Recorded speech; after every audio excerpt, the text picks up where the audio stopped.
Fans of America East need to check the new look AmericaEast.com. News and scores, links to Twitter, Facebook, YouTube, and the new America East blog, AE Extra. Plus, join All Access and enjoy exclusive live game coverage, video highlights, and more. It's all at AmericaEast.com. Welcome back to America East on campus here at the University of Maine. The Black Bears, a team to watch when it comes to thinking about who would win the championship this year. In America East on the men's side, Vermont is the defending America East tournament champions. Let's take a closer look at the teams in America East now that conference play has arrived. After making a run to the America East championship game last year, Boston University was picked in the preseason poll to win the title this year. But a unique blend of established top players in the conference plus 11 new players has made for an interesting chemistry experiment for second-year head coach Pat Chambers. You know, we're young. We got 11 new faces. I knew what it was going to be. I was a little surprised at our preseason ranking in the league, but nonetheless, you know, we really don't talk about it. No championships were won in November or December. We just got to keep getting better and get these freshmen to become sophomores and get our senior to become, you know, one step further, and our juniors become seniors, and that's the way it's got to be. One of the surprise stories entering conference play is Vermont. There was no replacing Marcus Blakely, but new players and those adapting nicely to new roles has worked out well for Mike Lonergan's team. This is the most we probably ever lost in my coaching career. I mean, Marcus is a great player. We only have one starter back and have a lot of 7 guys out of our 14 players that never played a game at UVN, so we're as inexperienced as we've been since my first year.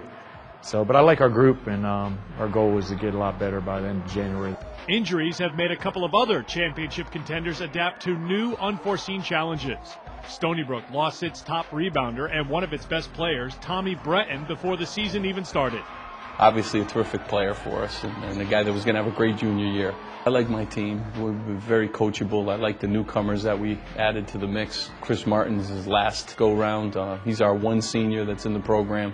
You know, looking for good things from him. And, you know, Brian Dewars is just a good player. Shortly after the season started, UNH lost senior Alvin Abreu to a knee injury. But the Wildcats have enough firepower to compete, and we're very competitive on the road at UConn and URI.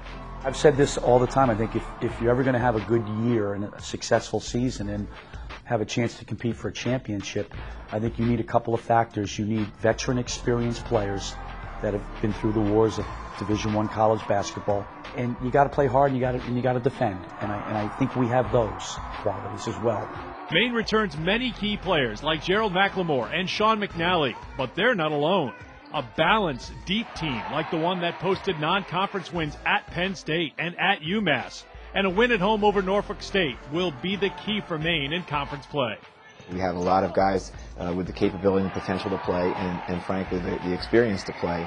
And you know, how we really mesh that together really has a chance to make all of our good players even better. There were changes in store for Albany after a disappointing season last year. Getting back to basics is Will Brown's plan. And that's something that we will do well this year. We will definitely defend, we will get stops, and we'll rebound the basketball. And we have enough players where I think we'll have good balance offensively. Binghamton is playing under Mark Macon for a second year, and he has Greer Wright leading the way, someone to watch for first-team all-conference honors. Just well-rounded. One of our kids that does everything for us, you know, rebounds, passes the ball, shoots it, does most of the things that we need a guy of his caliber to do. UMBC had to adjust right from the start to a handful of new players in Randy Monroe's system, but he's leaning on point guard Chris De La Rosa to be strong in conference play. Chris is really doing a terrific job for us, both on the court and off the court. I think he's doing a terrific job of being a leader. John Gallagher is a former Hartford assistant who takes over a Hawks team that has players he helped recruit, including Joe Zaglinski. I'm not looking at wins and losses. I'm looking at it from a different angle. How are we competing every day in practice? How are we competing in games? Do we look like a Division I basketball team? Do we look like a team that's going in the right direction? And that's what I'm really focused on. Highlights of the conference schedule include a meeting at Madison Square Garden between Albany and Boston University February 10th. Maine and Stony Brook play in front of a national audience on ESPNU February 12th. BU and Vermont meet again at the site of last year's title game February 27th. Coming up, a look at what to expect in conference play in women's basketball.